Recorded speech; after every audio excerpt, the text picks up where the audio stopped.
Hello বন্ধুরা, আজকে সন্ধেবেলা টিফিনে পাস্তা বানিয়েছি।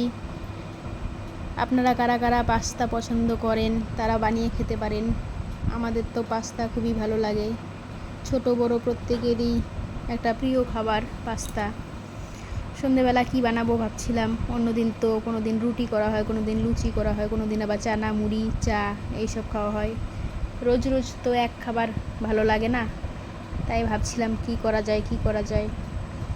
তারপর মাথায় এলো যে ঘরে তো পাস্তা আছে, বানিয়ে ফেলি। আমার মেয়েরও ভীষণ প্রিয় পাস্তা। তারপর পাস্তা বানিয়ে ফেললাম। খুব বেশি সময়ও লাগে না, অল্প সময়ের মধ্যেই হয়ে যায়।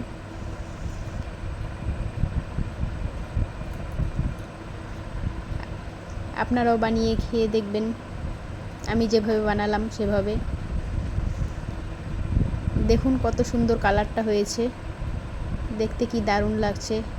সাথে একটু টমেটো সস দিয়ে খেয়ে নেবেন।